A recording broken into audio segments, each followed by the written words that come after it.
آئے تو ذرا بیداری کے ساتھ سنیے گا، اس لیے کہ میری ابھی ابتدا ہے. کیوں؟ اگر آپ نے یہ میرا حوصلہ افزائی نہ کیا تو میرا حوصلہ پست ہو جائے گا.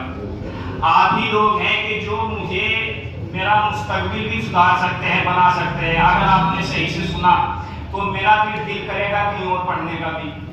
اگر آپ نے صحیح سے نہ سنا تو میرا حوصلہ پست ہو جائے گا. تو لہٰذا قرآن مجید میں ارشاد فرما رہا ہے کہ ثم جعلنا علی شریعۃ من الامر فاتبعها ولا تتبع اهواء الذین لا یعلمون، کہ ہم نے دنیائے انسانیت کو ایک قانون سے جوڑنے کے لیے قرآن مجید کو الہی نظام بنا کر پیدا کیا. الہی نظام بنا کر پیدا کیا. جب تک قرآن مجید ہمارے پاس ہے ہمارے اسلام کو کوئی نقصان نہیں ہو سکتا. جب تک قرآن مجید ہمارے پاس ہے ہمارے اسلام کو کوئی نقصان نہیں ہو سکتا. توجہ کیوں؟ اس لیے کہ اس میں نہ باطل آگے سے آ سکتا ہے نہ باطل پیچھے سے آ سکتا ہے. نہ باطل آگے سے آ سکتا ہے نہ باطل پیچھے سے آ سکتا ہے. کیوں؟ اس لیے کہ یہ اللہ کا نازل کردہ قرآن مجید ہے، اللہ کی نازل کردہ کتاب ہے.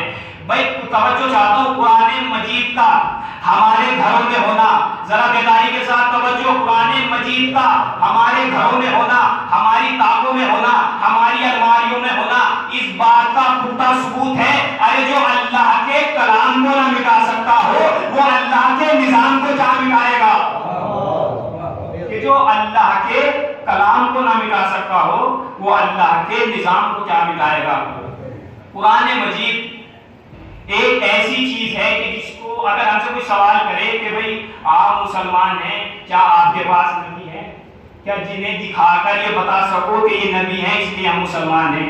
یا کوئی ایسی چیز ہے کہ جو ڈائریکٹ اللہ سے ہمارے تک آئی؟ ہاں، قرآن مجید یہ وہی اللہ کا کلام ہے کہ جو ڈائریکٹ ہمارے پاس آیا، جس کو ہم دکھا کر کہہ سکتے ہیں کہ یہ قرآن مجید ہے اس لیے ہم مسلمان ہیں. اور قرآن جب بھی گارنٹی لیتا ہے وہ یہ کہہ کے گارنٹی دیتا ہے کہ جس کی گارنٹی میں لے لوں گا اس کا کوئی کچھ بگاڑ نہیں سکتا. توجہ، کہ جس کی گارنٹی میں لے لوں گا اس کا کوئی کچھ بگاڑ نہیں سکتا. اب میں نے پوچھا قرآن سے کہ تو نے سب سے پہلے گارنٹی کس کی دی؟ فرمایا میں نے سب سے پہلے گارنٹی رسول کی دی. ذرا بیداری کے ساتھ، سب سے پہلے گارنٹی رسول کی دی. اگر میں قرآن ہو کر دنیا میں نہ آتا تو رسول بھی دنیا میں نہ آتے. ذرا بیداری کے ساتھ، کہ رسول بھی دنیا میں نہ آتے. میں کہ بھئی رسول بھی دنیا میں نہ آتے. رسول اس لیے آئے کہ بتا سکے کہ قرآن کیا ہے. قرآن اس لیے آیا کہ سمجھا سکے کہ رسول کیا ہے. صلوات علی محمد و علی محمد.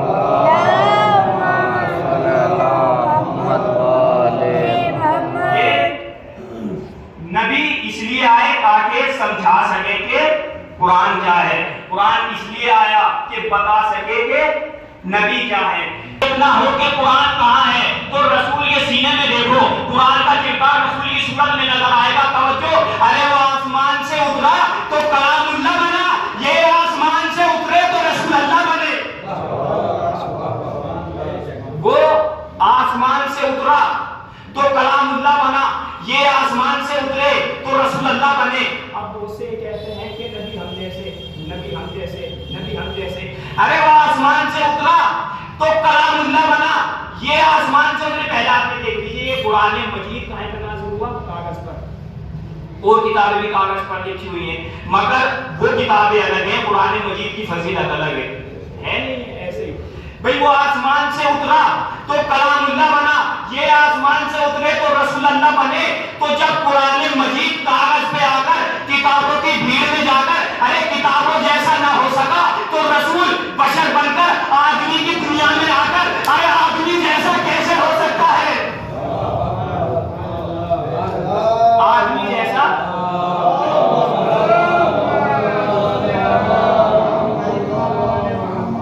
کہ جب رسول بشر بن کر آدمیوں کی دنیا میں آ کر بھلا آدمی جیسا کیسے ہو سکتا ہے جب قرآن مجید اور کتابوں جیسا نہ ہو سکا.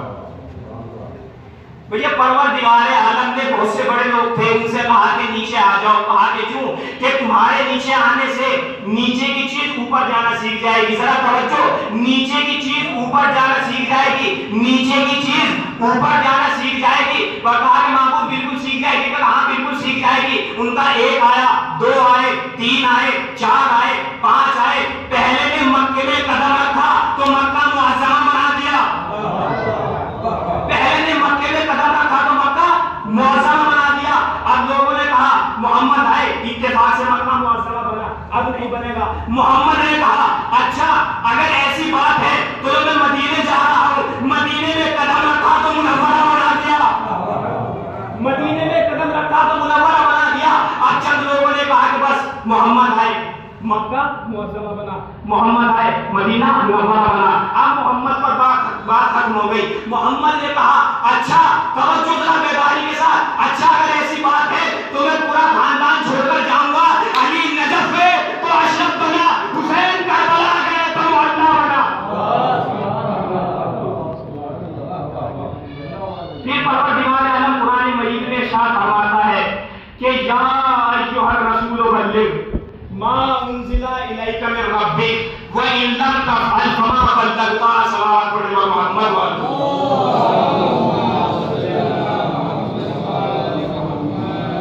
یا ایھا الرسول بلغ ما انزل الیک من ربک وان لم تفعل فما بلغت رسالته واللہ یعصمک من الناس ان اللہ لا یہدی القوم الکافرین. کہ اے حبیب کہہ دیجئے جو آپ تک آپ کے رب کی طرف سے آیا، اور اگر آپ نے یہ پیغام نہیں پہنچایا تو گویا کوئی کار رسالت انجام نہیں دیا. پروردگار بڑے غیظت میں نبی سے فرما رہا ہے تو ہماری کیا اوقات ہے. سماعت فرمائیں کہ کہہ دیجئے وہ پیغام جو اللہ کی طرف سے آپ تک نازل ہوا، آپ تک آیا، پہنچا دیجئے. اگر نہیں پہنچایا تو گویا کار رسالت کا کوئی کام انجام نہیں دیا. اور پروردگار تم کو لوگوں کے شر سے محفوظ رکھے گا. بے شک پروردگار کافروں کی رہنمائی نہیں کرتا. بھئی پروردگار عالم کیا فرما رہا ہے؟ کہہ دیجئے وہ کہ جو آپ پر نازل ہوا. کب نازل ہوا؟ عید غدیر کے دن. ذرا بیداری سے کب نازل ہوا؟ عید غدیر کے دن. پروردگار کہہ رہا ہے کس کو؟ اپنے نبی کو پہنچا دیجئے وہ کام، وہ بات جو آپ تک نازل ہوئی، آپ تک پہنچایا. اگر نہ پہنچایا تو کار رسالت کا کوئی انجام کام نہیں دیا. اب میں کوئی نقطہ نہیں پڑھوں گا، نہ کسی ذاکر کا، نہ کسی مولانا کا. بھائی میں پڑھوں گا کس کی حدیث؟ رسول کی. اب یہ داد مجھے نہیں جائے گی بلکہ رسول کو جائے گی. آپ نے دیکھا ہوگا کہ جس سے زیادہ رشتہ داری ہوتی ہے اس کی تعریف ہو جائے تو اتنا ہی خوش ہوتا ہے. تو اب میں نہ اپنے والدین کا تذکرہ کر رہا یہاں پر، نہ اپنا تذکرہ کر رہا ہوں. کس کا کر رہا ہوں؟ اہل بیت کا، آل محمد کا. تو بھئی جس کا آل محمد سے جتنا گہرا رشتہ ہوگا اتنا ہی اس کے چہرے پر خوشی لگے گی، اس نے اتنی ہی اس کے چہرے پر خوشی جھلکے گی. کیا فرمایا؟ کہہ دیجئے جو آپ تک اللہ کی طرف سے پیغام آیا پہنچا دیجئے. اگر نہیں پہنچایا تو کار رسالت انجام نہیں دیا. بھئی نبی کی حدیث ہے تو میں اپنی نہیں کوئی نقطہ نہیں، نبی کی حدیث نبی پہ جائے گی تھا کہ غدیر میں علی کی ولایت بامثل آدم کو سجدہ کرنے کے برابر تھی. جس نے سجدہ کیا وہ فرشتوں سے افضل، جس نے سجدہ کیا جناب آدم کو فرشتوں سے افضل. جس نے سجدہ نہیں کیا، آپ کو پتہ ہے جس نے سجدہ نہیں کیا، اسی طرح غدیر میں جس نے علی کی ولایت کا، جس نے علی کی ولایت قبول کی وہ فرشتوں سے افضل، اور جس نے علی کی ولایت کو ٹھکرایا ارے وہ شیطان سے بدتر. دیکھیں میں نے اپنی طرف سے نہیں بلکہ رسول کی حدیث بیان کی. کیا؟ پہنچا دیجئے وہ کہ جو آپ تک نازل ہوا، آپ تک پہنچایا. اگر یہ کام نہ پہنچایا تو گویا کہ آپ نے کار رسالت انجام نہیں دیا. پروردگار بڑے غیظ میں کہہ رہا ہے. اس کا مطلب یہ ہوا کہ علی کی ولایت کوئی عام چیز نہیں ہے. بھئی جس طرح رسول بڑے ہیں، بڑے مرتبے والے ہیں، صاحب فضیلت ہے، بڑا اوج ہے، بڑا مرتبہ ہے، تو جو رسول کی جگہ پر آئے یہاں سے میری مجلس کا آغاز ہو جاتا ہے تمہید ختم کہ جو رسول کی جگہ پر آئے، جو رسول کی جگہ پر آئے بھئی اس کے لیے بھی واجب ہو جاتا ہے ضروری کہ وہ بھی رسول کے طریقے سے بڑا ہو، رسول کے طریقے سے بڑے مرتبے والا ہو، رسول کے طریقے سے صاحب فضیلت ہو، رسول کے طریقے سے عظیم ہو۔ ذرا توجہ، یعنی جو رسول کی جگہ پر آئے اس کے لیے ضروری ہو جاتا ہے کہ وہ رسول جیسا ہی بڑا ہو، یعنی جو رسول پیغام دنیا میں لائے، جو انقلاب دنیا میں پھیلایا، تو جو رسول کی جگہ پر آئے اس کے لیے ضروری ہو جاتا ہے کہ وہ رسول کے طریقے سے نظام کو بھی سمجھے، رسول کے طریقے سے انقلاب کو بھی سمجھے۔ آپ کی سلام، آپ کی خاموشی کو میرا سلام انشاءاللہ خاموش نہیں رہتے ہیں، ذرا صلوات پڑھیں محمد وعلیہ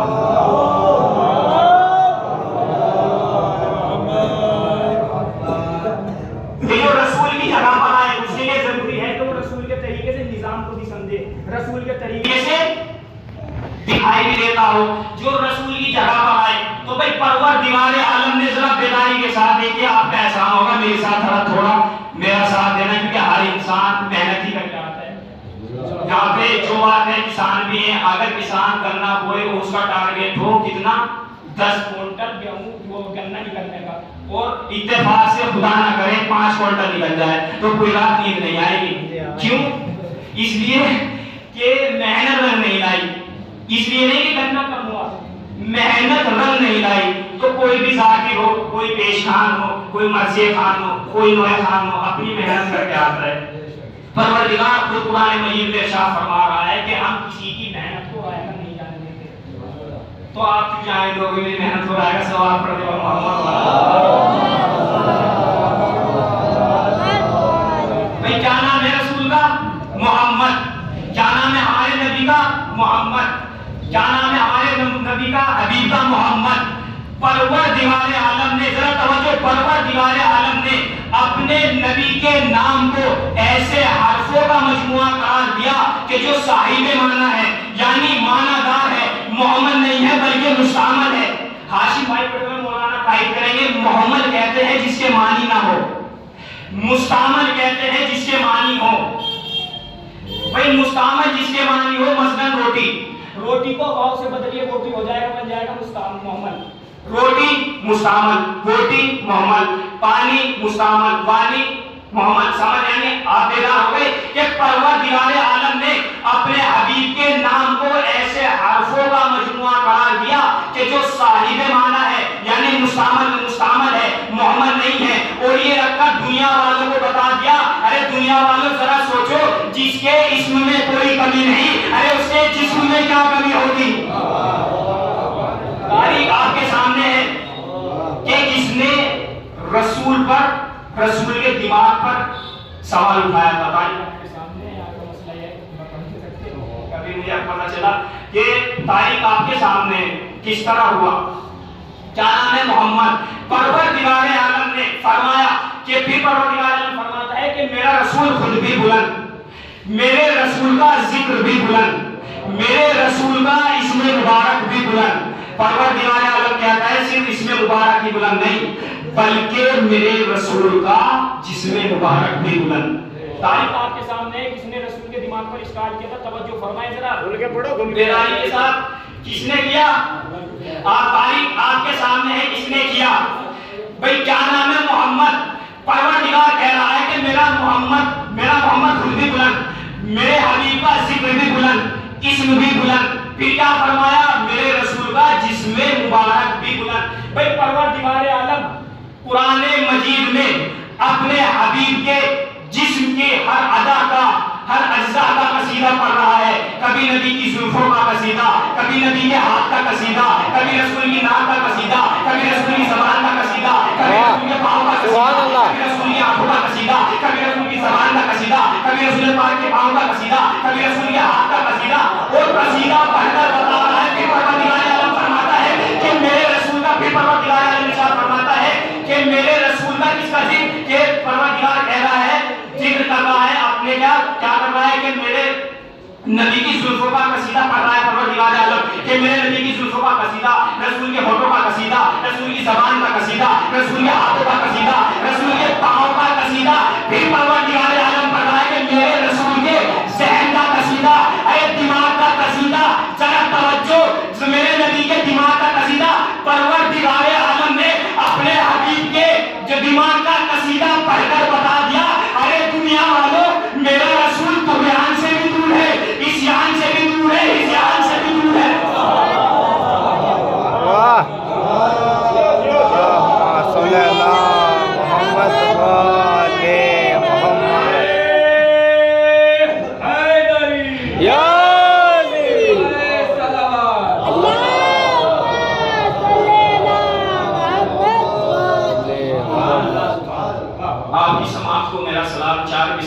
زبانیں خالق اکبر حسین بولے گا، بنا کے نیزے کو منبر حسین بولے گا، تو میرے حسین کی مجلس میں بولنے والوں تمہاری قبر کے اندر حسین، سبحان اللہ، کہ میرے حسین کی مجلس میں بولنے والوں تمہاری قبر کے اندر حسین بولے گا۔ تو کیا فرمایا اللہ نے کہ میرے رسول خود بھی بلند، میرے رسول کا اسم مبارک بھی بلند، میرے رسول کا ذکر بھی بلند، میرے رسول کا جسم مبارک بھی بلند۔ پھر پروردگار عالم ارشاد فرما رہا ہے کہ میرے رسول پر قرآن نازل ہونے والا قرآن بھی بلند ہے۔ توجہ، کتنا بڑا قرآن، کتنا صاحب و فضیلت قرآن، کتنا بڑے مرتبے والا قرآن، کتنے بڑے عرض والا قرآن۔ بھئی ہم کو چاہیے پہلے قرآن کی فضیلت کو سمجھے تاکہ سمجھ میں آئے کہ اس کی فضیلت کتنی ہے کہ جس کے سینے پر قرآن نازل ہوا، جس کے سینے پر قرآن نازل ہوا۔ پھر یہ کہوں گا جب رسول یہ کہتے کہ جب رسول بیمار تھے، رسول نے قلم و داماد مانگا تو حضرت عمر نے دینے سے منع کر دیا۔ کیا کہا کہ رسول کو تو ہزیان ہو رہا ہے، رسول تو بیٹھی بیٹھی بات کر رہے ہیں، رسول تو بیمار ہو گئے۔ اب سمجھ فرمائے پروردگار عالم فرماتا ہے قرآن مجید میں کہ یہ قرآن بیان ہے، یہ قرآن ہدایت ہے، یہ قرآن بلندی ہے، یہ قرآن شعور ہے، یہ قرآن علم مبین ہے، یہ قرآن نور مبین ہے، یہ قرآن بصارت ہے۔ بلانی کے ساتھ یہ قرآن بصارت ہے، یہ قرآن بصیرت ہے، یہ قرآن حجت ہے، یہ قرآن فکر ہے، یہ قرآن فکر ہے، یہ قرآن حجت ہے، یہ قرآن دلیل ہے، یہ قرآن مبین ہے۔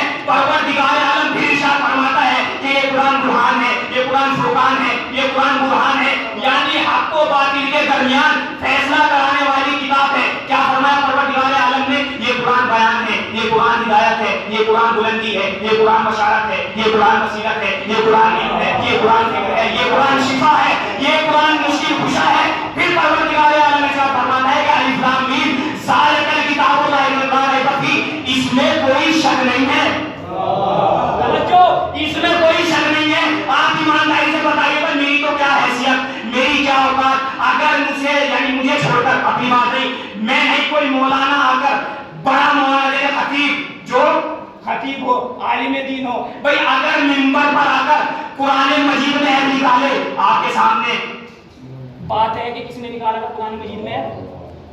ابھی حال میں جو نکالا تھا چند سال پہلے وسیم رضوی نے، تو کیا حال ہوا؟ سماعت فرمائیں، اگر میری جگہ پر کوئی آ کر قرآن مجید میں ایپ نکالے کہ قرآن مجید میں ایپ نکالنا چالو کرے تو آپ لوگوں کو کتنوں لوگوں کو برداشت ہوگا کہ منبر سے پکڑ کر کھینچ نہیں لیں گے، ارے یا دفع ہو جا، قرآن مجید میں ایپ نکالا ہے، اپنی اوقات دیکھ، مسلمان نہیں رہا، کافر ہو گیا۔ تو بھائی ہمارے بھی تو توجہ بھائی میری محنت ہے اس جملے پر، ہمارے بھی تو 1400 سال سے سمجھ میں نہیں آتا، ارے جو قرآن میں غلطی نکالے مسلمان نہیں رہتا، جو رسول میں ایپ نکالے ارے وہ خلیفۃ مسلم ہے۔ سبحان اللہ، سبحان اللہ، واہ واہ، صلی اللہ محمد کہ جو قرآن مجید میں ایپ نکالے، بھئی جب وہ مسلمان نہیں رہتا تو پھر رسول میں ایپ نکالنے والا خلیفۃ المسلمین کیسے ہوتا؟ تو بھئی رسول خود بھی بلند، رسول کا ذکر بھی بلند، رسول کا اسم بھی بلند، پھر رسول کا جسم مبارک بھی بلند۔ تو بھئی جو بھی رسول کی جگہ پر آئے اس کے لیے ضروری ہے کہ وہ رسول کے طریقے سے بڑا بھی ہو، رسول کے طریقے سے بافضیلت بھی ہو، رسول ہی کے طریقے سے بڑے مرتبے والا بھی ہو۔ بھئی پرور کیا کہ جو رسول کی جگہ پر آئے کہ وہ نبی کے طریقے سے بڑا بھی ہو۔ تو اب کیا رائے حل ہے، کیا راستہ ہے، کون چنے گا کہ جو نبی کی جگہ پر آئے، کون چنے گا؟ بھئی نبی کی جگہ پر آنے والے کو وہی چنے گا جس نے نبی کو چنا، نبی کی جگہ پر بیٹھنے والے کو وہی چنے گا جس نے نبی کو بھیجا۔ پروردگار، توجہ، چننے کی نزاکت کو سمجھیے، جس کو پروردگار چنتا ہے وہ فقط اللہ کا نمونہ ہوتا ہے، اور جسے لوگ چنتے ہیں وہ فقط نمونہ ہی ہوتا ہے۔ جسے اللہ چنتا ہے وہ فقط اللہ کا نمونہ ہوتا ہے۔ سوال کرتا اللہم صلی اللہ محمد وآل محمد۔ ایک اور سوال کرتا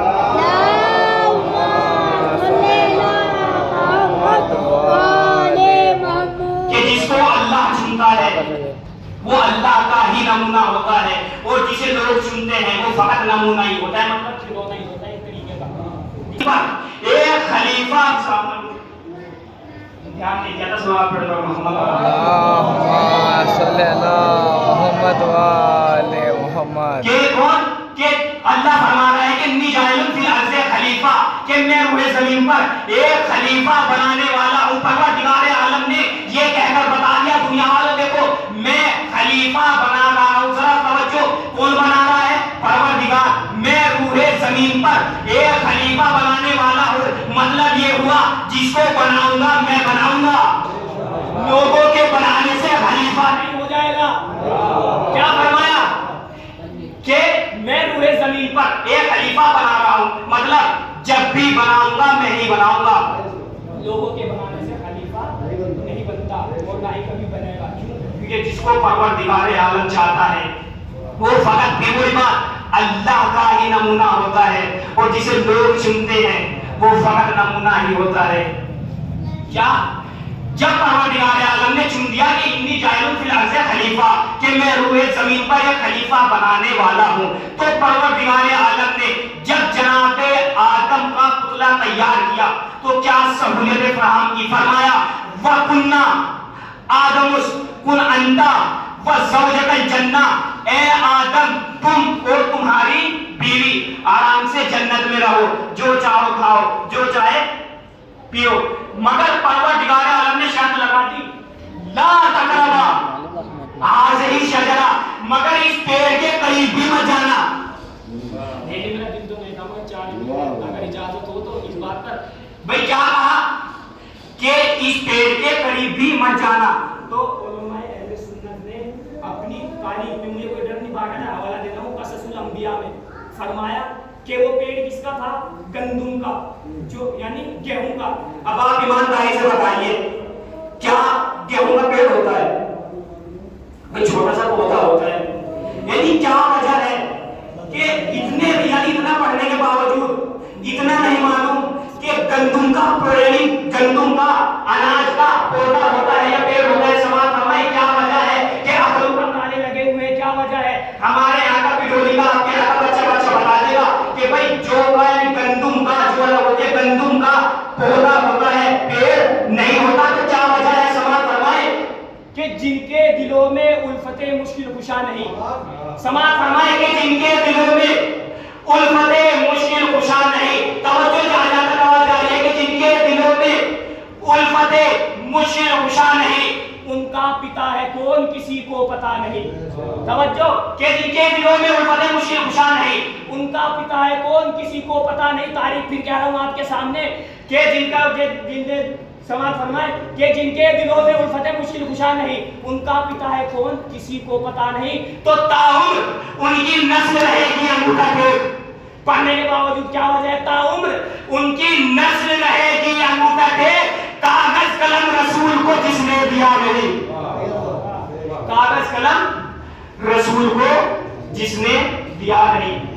تو پروردگار عالم نے کیا فرمایا؟ وَقُلْنَا، چند منٹ پر زیادہ نہیں، کیا فرمایا؟ وَقُلْنَا یا آدم اسْكُنْ أَنْتَ وَزَوْجُكَ الْجَنَّةَ، اے آدم تم اور تمہاری بیوی آرام سے جنت میں رہو، جو چاہے کھاؤ، مگر اس پیڑ کے قریب بھی مت جانا۔ تو اس کا مطلب یہ ہوا اللہ جس کو چنتا ہے، ذرا توجہ، مطلب یہ ہوا کہ اللہ جس کو چنتا ہے اس سے جنت کو منسوب کر دیتا ہے۔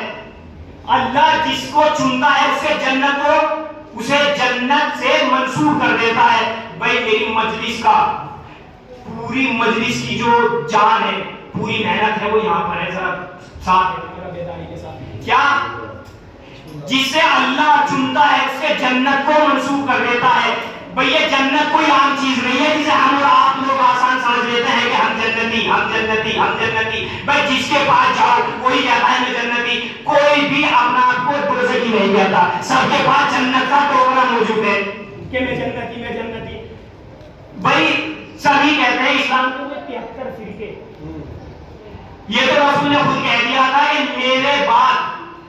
میرے شہید ہونے کے بعد، دنیا سے چلے جانے کے بعد اسلام کے 73 فرقے ہو جائیں گے، جس میں سے ایک تو جنت میں جائے گا، بھائی توجہ، ایک جنت میں جائے گا، 72 جہنم میں جائیں گے. بھائی میں یہ تو نہیں جانتا کہ جنت میں کون جائے گا، مگر ہاں یہ ضرور بتاؤں گا کہ جہنم میں کون جائے گا. یہ جہنم میں جانے والے 72 فرقے وہ ہوں گے کہ جن کو 72 کی معرفت نہیں ہوگی. کہ یہ جہنم میں جانے والے 72 فرقے وہ ہوں گے جن کو 72 کی معرفت نہیں ہوگی. تو پروردگار عالم جس سے خلیفہ چنتا ہے، جسے خلیفہ چنتا ہے، جنت کو اس سے منسوب کر دیتا ہے. جناب آسیہ کے بارے میں قرآن مجید میں 2 آیتیں کہ اللہ نے جناب آسیہ کو مومنوں کے لیے نمونہ قرار دیا. کس کے لیے دیا؟ کس کے لیے دیا؟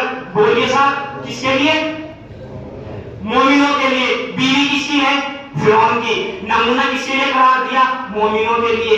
بھائی یہ ہے کہ جب جناب آسیہ نے بارگاہ خداوندی میں دعا کی ہے مالک اے معبود مجھے جنت میں گھر دے دے، تو علماء مفسرین لکھتے ہیں کہ تو پروردگار عالم دے گا جنت میں گھر.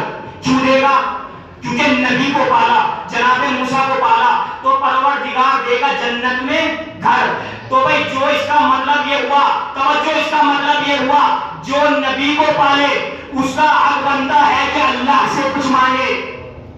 کہ جو نبی کو پالے اس کا حق بنتا ہے کہ اللہ سے کچھ مانگے. کس کو دے گا اللہ جنت میں گھر؟ جناب آسیہ کو. جناب آسیہ نے موسیٰ کو پالا مگر مانگ لیا جنت میں گھر. اب آپ کے اوپر ہی مجھے مثال دینی پڑے گی. مثلا ایک باپ کے 2 بیٹے، ذرا بیداری کے ساتھ، ایک باپ کے 2 بیٹے. باپ نے کہا کہ بیٹا تم اچھے نمبروں سے کامیاب ہو جاؤ، پاس آ جاؤ، جو کہو گے وہ دلاؤں گا. ایمانداری سے بتائیے بچے دونوں اگر دونوں کے دونوں پاس آئے، مثلا مان لیجیے پاس آ گئے، اب دونوں بچے باپ کی خدمت میں جا کر اگر کہیں کہ بابا آپ نے ہم سے کہا تھا کہ اگر اچھے نمبر سے پاس ہوئے تو جو کہو گے وہ دلاؤں گا، تو اب انصاف سے بتائیے باپ دلائے گا یا نہیں دلائے گا؟ دلائے گا. تو یہ وعدہ کر لیا جو دلاؤں گا. بھائی پہلے سے پوچھا بیٹا تجھے کیا چاہیے؟ کہا کہ بابا اسکول میں، کالج میں، یونیورسٹی میں جاتے ہوئے پریشانی ہوتی ہے تو بائک دلا دیجئے. اب آپ بتائیے باپ بائک دلائے گا نہیں دلائے گا؟ بائک دلائے گا. جملے کی نزاکت کو سمجھیے، بائک نہیں دلائے گا بلکہ بائک ہی دلائے گا کیونکہ مانگی ہی بائک ہے. دوسرے نے پوچھا تجھے کیا چاہیے؟ دوسرے نے کہا بابا جو آپ کا من، جو آپ کی مرضی، جو آپ کا من کرے. تو بھائی پہلے نے توجہ، پہلے نے مانگا اپنے منہ سے تو اس کو دے گا اس کی اوقات سے. دوسرے نے کچھ نہ مانگا اس کو دے گا اپنی حیثیت سے. بھائی شخصیتیں 2، ایک نے پالا موسیٰ کو، ایک نے پالا فقر موسیٰ کو. جس نے موسیٰ کو پالا اس نے مانگ لیا جنت میں گھر، جس نے فقر موسیٰ کو پالا اس نے کچھ نہ مانگا. ارے توجہ، ابو طالب اللہ اب بھی دیکھ رہا ہے کہ ابو طالب اب بھی کچھ مانگے، ابو طالب اب بھی کچھ مانگے، ابو طالب اب بھی کچھ مانگے. آواز قدرت آئی ہے ابو طالب آسیہ نے موسیٰ کو پالا مگر مانگ لیا جنت میں گھر. تم نے فقر موسیٰ کو پالا، تم نے کچھ نہ مانگا، تو آسیہ کو آسیہ کی اوقات سے دوں گا، تم کو اپنی اوقات سے دوں گا. ارے ایسا کرنا، ارے تیرا رجب کو آنا، میرا گھر لے جانا. کہ تیرا رجب کو آنا، میرا گھر لے جانا. بس آدھا گھنٹہ تو ہو گیا، تھوڑی سی بات اور. پروردگار عالم نے یہ تو بہت سے اہل سنت کا کہنا ہے کہ اسلام 1400 سال پرانا مذہب ہے. اگر ان کی نگاہ میں اسلام 1400 سال پرانا مذہب ہے تو پھر آدم کون سا دین لے کر آئے؟ یحییٰ کون سا دین لے کر آئے؟ ابراہیم کون سا دین لے کر آئے؟ یوسف کون سا دین لے کر آئے؟ عیسیٰ کون سا دین لے کر آئے؟ اسماعیل کون سا دین لے کر آئے؟ یحییٰ کون سا دین لے کر آئے؟ یوسف کون سا دین لے کر آئے؟ ایوب کون سا دین لے کر آئے؟ تو بھئی اب پتا چلا کہ آدم بھی دین لے کر آئے، موسیٰ بھی دین لے کر آئے، ابراہیم بھی دین لے کر آئے، یحییٰ بھی دین لے کر آئے، یوسف بھی دین لے کر آئے، ایوب بھی دین لے کر آئے. پروردگار عالم کہیں نہیں بول رہا ہے، کہیں نہیں فرما رہا ہے کہ اے نبی، اے حبیب، ہم تم سے اسلام کو شروع کر رہے ہیں، دین کو شروع کر رہے ہیں. نہیں، مگر پروردگار عالم نے اسلام کو مکمل کیا آخری نبی پر. اس بات پہ وہی بولے گا کہ جن کے دلوں میں ولایت علی ہوگی، جس کا رشتہ مولا علی سے جتنا گہرا ہوگا وہی بولے گا. کیونکہ ولایت علی وہ ولایت ہے، وہ ذکر ہے کہ جو ہر ایک کے ہضم نہیں ہوتا، یہ اسی کے ہوتا ہے. اس کی رگوں میں انہیں حلال بول رہا ہو، ماں کے دودھ میں طہارت ہو. سماعت فرمائے کیا کہا؟ پروردگار کہہ رہا ہے کہ اے حبیب ہم نے تم سے اسلام شروع نہیں کیا، یہ نہیں فرمایا، بلکہ یہ کہا اللہ نے دین کیا جس پر مکمل آخری نبی پر. کب فرمایا؟ جب علی کی ولایت کا اعلان ہوا. توجہ، علی کی ولایت کا اعلان ہوا. پروردگار عالم ارشاد فرما رہا ہے کہ الیوم اکملت لکم دینکم واتممت علیکم نعمتی ورضیت لکم الاسلام دینا. اے حبیب، آج ہم اسلام سے راضی ہو گئے. ذرا توجہ، آج ہم اسلام سے راضی ہو گئے. آج ہم اسلام سے راضی ہو گئے. کب ہوئے؟ جب علی کی ولایت کا اعلان ہوا. علی ولی اللہ کا پرچم لہرایا. ابو طالب کے بیٹے کو اپنے پشت پر بٹھا کر نبی نے فرمایا کہ من کنت مولا فہذا علی مولا. کب کہا پروردگار عالم نے کہ جب علی کی ولایت کا اعلان ہوا. میں کہوں گا پروردگار تو نے تو تب نہ کہا کہ تو اسلام سے راضی ہو گیا. تیرے نبی کا بائیکاٹ ہوا، تو نے تب نہ کہا کہ اسلام سے راضی ہو گیا. تیرے نبی نے تیرا دین پہنچانے میں اتنی مشقت کی، تم نے نہیں کہا کہ اسلام سے راضی ہو گیا. تیرے نبی کا بائیکاٹ ہوا، تیرے نبی کا بائیکاٹ ہوا، مگر تم نے نہیں کہا کہ اسلام سے راضی ہو گیا. بھائی بدر کا معرکہ چلا گیا. توجہ، بدر کا معرکہ چلا گیا مگر تم نے نہیں کہا کہ اسلام سے راضی ہو گیا. خیبر کا معرکہ چلا گیا مگر تم نے نہیں کہا کہ اسلام سے راضی ہو گیا. تب فرمایا کہ جب علی کی ولایت کا اعلان ہوا، پروردگار عالم نے فرمایا الیوم اکملت لکم دینکم واتممت علیکم نعمتی ورضیت لکم الاسلام دینا. تو بھائی اشارے کو سمجھیے. تو کیا خیال ہے پھر ان کا؟ بھائی جب اللہ بغیر ولایت علی کے اسلام سے راضی نہیں ہوتا تو پھر مسلمان سے کیا ہوگا؟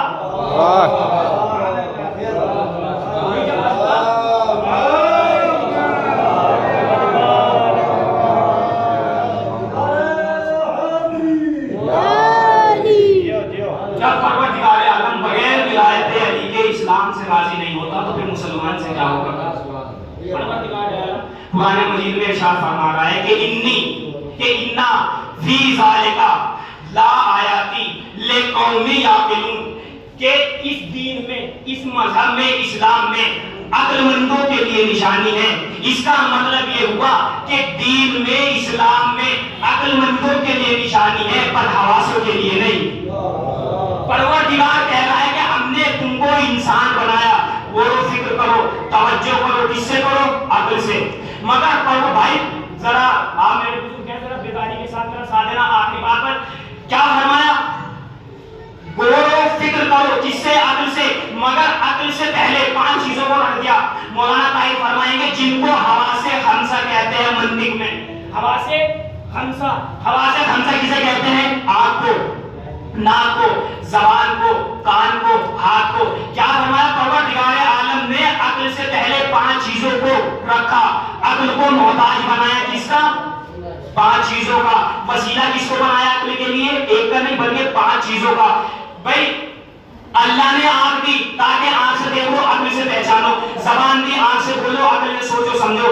اللہ نے کان دیے، کان سے سنو، عقل سے غور و فکر کرو کون صحیح بول رہا ہے کون غلط. اب آپ ایمانداری سے بتائیے. میں تو جب مانوں کہ اگر آپ کی آنکھیں ہٹا دی جائے تمہاری عقل دیکھے تو میں مانوں. اگر کان ہٹا دیے جائے تمہاری عقل سنے تو میں مانوں. اگر زبان ہٹا دی جائے تمہاری عقل بولے تو میں مانوں. اگر ہاتھ ہٹا دیے جائے تمہاری عقل محسوس کرے تو میں مانوں. اگر تمہاری زبان ہٹا دی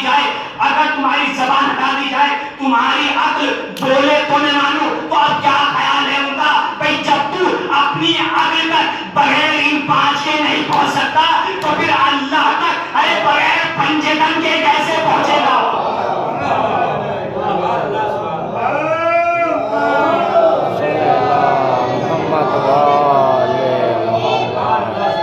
کہ جب تو بغیر ان 5 کے اپنی عقل تک نہیں پہنچ سکتا تو پھر اللہ تک کیا پہنچے گا بغیر پنجے تن کے؟